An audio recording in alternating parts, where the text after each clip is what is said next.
Hello guys, ఈరోజు మల్టీమీటర్తో కెపాసిటీని ఏ విధంగా చెక్ చేసుకోవాలనేది ఈ వీడియోలో చూపించబోతున్నాను. ఈ వీడియో వచ్చి సబ్స్క్రైబర్ చేయమన్నారు అనమాట వీడియోని.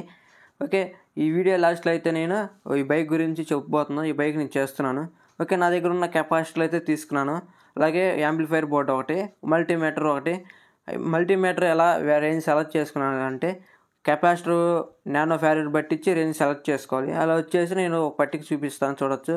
0.1 to 10 నానో ఫారడ్కి అయితే 2000K సెలెక్ట్ చేసుకోవాలి. 2268 మధ్యలో నానో ఫారడ్కి అయితే 200K సెలెక్ట్ చేసుకోవాలి. 100 to 470 నానో ఫారడ్కి అయితే 20K సెలెక్ట్ చేసుకోవాలి. అలాగే 680 to 10,000 నానో ఫారడ్కి అయితే 2000 ohms అనేది సెలెక్ట్ చేసుకోవాలి. టేబుల్లో చూపించిన విధంగా మీరు ఈ విధంగా సెలెక్ట్ చేసుకోవాలన్నమాట. కెపాసిటర్ ఈ 4700 నానో ఫారడ్ కాబట్టి మనం వచ్చేసి 2000 ohms అయితే సెలెక్ట్ చేసుకుంటున్నాం. ఓకే, చూడవచ్చు. ప్లస్కి ప్లస్, మైనస్కి టెర్మినల్ కనెక్ట్ చేసాం. వాల్యూ పెరుక్కుంటూ వెళ్ళి ఒకటి వచ్చి ఆగిపోయింది కదా, మళ్ళీ వోల్టేజ్ చేసినప్పుడు మళ్ళీ మైనస్ నుంచి దిగొచ్చి మళ్ళీ ఒకటికి వచ్చి ఆగిపోతుంది. ఇలా ఉంటే కెపాసిటర్ అనేది ఫుల్ వర్కింగ్ కండిషన్లో ఉన్నట్టు చూడవచ్చు. మీరు ఇంకోసారి వోల్టేజ్ చేసి పెట్టాను. ఓకే గైస్, ఇంకో కెపాసిటర్ కూడా చూద్దాం. ఇది వచ్చేసి 25 volt, సేమ్ ఒకటే నానో ఫారడ్. అదే 50 volt, ఇది 25 volt. సేమ్ చూడొచ్చు మీరు ప్రాసెస్.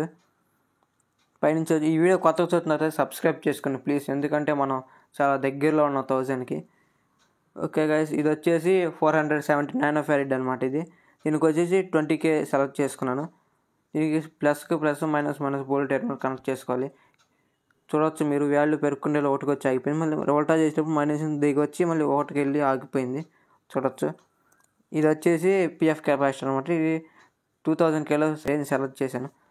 ఓకే, ఇది కూడా చూడవచ్చు మీరు వాల్యూ. ఓకే, ఇప్పుడు యాంప్లిఫైర్ బోర్డ్ అనమాట. యాంప్లిఫైర్ బోర్డుకి leaky test, short circuit test, open circuit test ఒకే దాంట్లో చెక్ చేయొచ్చు అనమాట ఆన్ బోర్డు మీద. అది ఎలాగంటే కంటిన్యూటీ మోడ్ అనొచ్చు, బజర్ మోడ్ అనొచ్చు. దాంట్లో సెలెక్ట్ చేసుకొని మనం చూడొచ్చు. 2 వైర్లు కలిపితే బీప్ అనే శబ్దం వస్తుంది, చూశారు కదా, విన్నారు కదా. ఓకే, ప్లస్కి ప్లస్, మైనస్ కనెక్ట్ చేసినప్పుడు వాల్యూ పెరుక్కుంటూ వెళ్తుంది. ఓకే, కెపాసిటర్ అనేది ఓకే అన్నట్టుగా. అంటే షార్ట్ సర్క్యూట్ అవ్వలేదు, ఓపెన్ సర్క్యూట్ అవ్వలేదు. ఇక కెపాసిటర్ ఓపెన్ సర్క్యూట్ టెస్ట్ అంటే రెండు టెర్మినల్ కనెక్ట్ చేసినప్పుడు బీప్ అనే శబ్దం వస్తే షార్ట్ సర్క్యూట్ టెస్ట్ అయినట్టుగా. ఓపెన్ సర్క్యూట్ టెస్ట్ అంటే ఒక వాల్యూ అనేది చూపించదు అనమాట మల్టీమీటర్లో. లీకేజ్ టెస్ట్ అన్నా కదా, లీకేజ్ అంటే కెపాసిటర్ పైన కింద బెజ్జం పడటం, లేకపోతే కెపాసిటర్ ఉబ్బిపోవటం అయితే లీకేజ్ టెస్ట్ జరుగుతుంది. ఇది వచ్చి కెపాసిటర్, ఇది వచ్చి మైనస్ అనమాట చూపించేది, ఇటు పక్కకు ప్లస్ అయింది అనమాట. ప్రతి ఒక్క కెపాసిటర్కి అంతే ఉంటుంది సేమ్.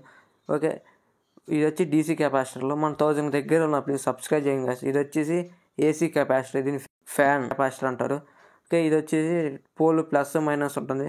అదే ఏసీ కెపాసిటర్కి అది ఏమి ఉండదు అనమాట, ఎటైనా వచ్చు కనెక్షన్. ఇది వచ్చేసి ఎలా చెక్ చేసుకోవాలంటే నువ్వు 2000Kలో పెట్టి range capacitor 2 terminal 2 multimeter terminal connection ఇస్తే వాల్యూ చూపించి చూసారా, అలా ఉంటే కెపాసిటర్ అనేది ఓకే అంటే కండిషన్లో ఉన్నట్టు.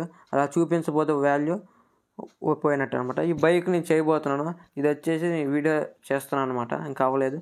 ఇది వచ్చేసి వెల్డింగ్ ప్రాసెస్, పైపులు కటింగ్. వీడియో నేను త్వరగానే అప్లోడ్ చేయబోతున్నాను. ఓకే గైస్, కొంచెం సపోర్ట్ చేయండి, ఎందుకంటే ఇది ఎలక్ట్రికల్ బైక్గా నేను చేస్తున్నాను. Okay guys, thank you.